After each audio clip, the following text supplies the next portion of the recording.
17 local right here put Western New York on the face of the map. Across 125 years now, International Union of Operating Engineers, Local Number 17, has served and represented its diverse but unified membership of highly prepared and dedicated operators who, since 1900, have skillfully developed, erected, maintained, and grown Western New York State, its communities, its infrastructure, and its industries. Now, looking back on it, it's like I can't imagine doing anything else. The people you work with out in the field, they're top-notch people, and they'll help you out any way they can, and that's very, very important. What the city of Buffalo or Western New York would have done without Local 17. The union provides you an opportunity to retire with not only dignity, but with the monetary means to do it. My career has been everything I could have hoped for and more. Just over 3 years after a single hoisting and portable engineer and 10 stationary engineers from across the country assembled in Chicago on December 7, 1896, to form the National Union of Steam Engineers, predecessor of the International Union of Operating Engineers, the union chartered Hoisting and Portable Engineers Local 17, and also Stationary Engineers Local Number 32 in the city of Buffalo on January 11, 1900. While Local 32 would be merged into another stationary local in Buffalo, Local 17 would thrive throughout the next 125 years. Well, being the fourth generation, my great-grandfather was a charter member of 17. The membership here stands behind, even in bad times, they stand behind, no matter who's in office. They stand up and fight. As steam-powered machinery gave way to internal combustion engines and ultimately electric motors, and with the increased use of hydraulic machinery and refrigerating systems, Local 17 and its membership adapted to industry changes and advancements, as it continues to do. In doing so, through a First World War and the Great Depression of the 1930s, Local 17 was able to maintain its charter. And on December 31, 1938, the union amended the local's charter to expand its territorial jurisdiction. After World War II, with abundant work on neglected roads and other booming construction, Local 17 organized many companies, and its membership grew and prospered through the 1950s, 60s, 70s, and early 1980s, punctuated by construction of the Buffalo Rapid Transit System from 1979 until it was completed in November 1986. During that period, in 1965, the local elected Brother Thomas J. Hopkins as its first ever business manager. My father was an agent. He was a financial secretary prior to that. So it was at the dinner table. It was something you were going to do, you know. Throughout Local 17's 125-year existence, each of its generations has faced unique difficulties that threaten their very existence, and each generation met those challenges with unity and dedication for the survival of the local. Perhaps no event in Local 17's history was more indicative of its solidarity than the Great Strike of 1969, during which some 1,200 members of the local struck their employers for 6 weeks beginning June 9, 1969, to gain a new wage and benefits package before ratifying a new contract, with a total increase of $3.35 per hour over the 3 years of the agreement, laying down an important foundation upon which Local 17 has prospered and grown. When you look at the pay scale, and not to mention the benefits were an important thing to me too, with, you know, your pensions and, you know, your pay scale and everything, and it worked out good for me. The retirement is awesome, just knowing that security is there for when the time comes for me to retire, that I can continue living the lifestyle that I live now. The best organizers in the organization are the members. They talk to their neighbors, they talk to people at the bar, and tell them how good their benefits are and their working conditions. That's the best sales pitch we have. After work quickly slowed during the 1980s, as the Buffalo Metro Rail was nearing completion, many Local 17 members traveled for employment, particularly to a booming Atlantic City, New Jersey. At times, precarious employment conditions would persist in the 1990s and into the new Y2K millennium. Although the local's members did work on major jobs that included construction of the KeyBank Center Arena, home to the Buffalo Sabres of the National Hockey League that was completed in 1996. Meanwhile, the IUOE merged about 500 members of stationary Local 71 into Local 17, while 71's remaining members were merged into Local number 832 of Rochester and issued the Buffalo-based local a new charter on June 1, 1999, as a mixed hoisting portable and stationary Local number 17. 2 decades later, the union also merged Local number 463, which had been serving the iconic Niagara region since 1911 and was a leader in the construction of the historic Niagara Power Project in the late 1950s and early 1960s, into Local 17, effective May 1, 2019. At the end of the day, it's the members that make the organization.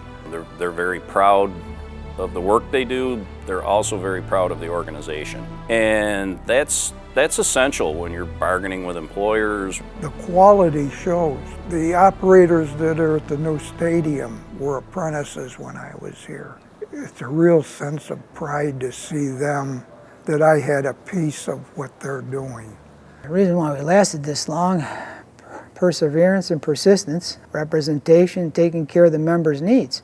17 is noted this side of the Mississippi River for their stand-up people and damn good operators. Training is key. I've been to a lot of other locals for training conferences and stuff. We really are a step above other locals in the United States training. The training right now is more important than it ever was, because now you're competing with not only the technology that's coming into the industry, you're competing with non-union contractors, so you have to have something to sell. And the only thing you can sell is good operators and good mechanics. Paramount to Local 17's ability to provide its members with employment and its employers with the most qualified and capable workforce in the construction industry are the Local 17 apprentice and member training programs. Although the Local has implemented the system of apprenticeship to train new operators ever since it was organized in 1900, it was not until the early 1970s that the Local appropriated a portion of its collective bargaining agreement pay increase to a fund dedicated to training members, establishing the Operating Engineers Local 17 Training Fund. It's the most important part of our local. That's what's carrying this local. After being in the apprenticeship for a while, it was absolutely the best move to get into this union. The training fund erected its current training facility in 1973 and continues to acquire equipment for hands-on instruction. The fund's trustees then decided that upgrading Local 17 members' abilities would take priority, so they would be provided with opportunities to hone their skills, as well as acquire new knowledge through hands-on and classroom instruction. It soon became apparent that it was critical to the future of Local 17 to implement a formal apprentice training program, after which the Local accepted its first group of students in 1979. The program consists of 4 years and 6,000 hours of classroom and training site hands-on education training and on-the-job training. While apprentices remain the future of Local 17, the Training Fund also stays dedicated to providing Local 17 members with lifelong learning through the training partnership with its employers. Meanwhile, the Local has upgraded and expanded its training center over the years as well to provide a state-of-the-art learning environment. It's top notch. I mean, there's bigger locals out there. Of course, they have more monies, and they have a bigger training facility and maybe newer equipment or more equipment. But for the size of our local, we're right there at the top. Very proud of it to this day, how we run the apprenticeship program and the amount of training experience that our apprentices get. As Local 17 celebrates its 125th charter anniversary in 2025, its membership has been busy with work over the previous 2.5 decades, initially anchored by the growing renewable energy industry and principally wind farms, propelled in large part by the Local's political activism, which largely made those projects possible. The Local has also been heavily involved in the most notable projects in its jurisdiction during that time, including major expansions to the Buffalo Niagara International Airport, construction of the mixed-use Harbor Center retail, restaurant and hotel development in Buffalo that was completed in 2015, and an array of large road and highway projects, including upgrades to Interstate 90. We're hitting great strides, really are. We got a lot of work that's in this area, the wind farms and solar stuff right now, the stadium, but even before that, We've got a very good market share of the road work in Western New York, and I'll credit that all to this place and this union and the former leaders at how we've done things.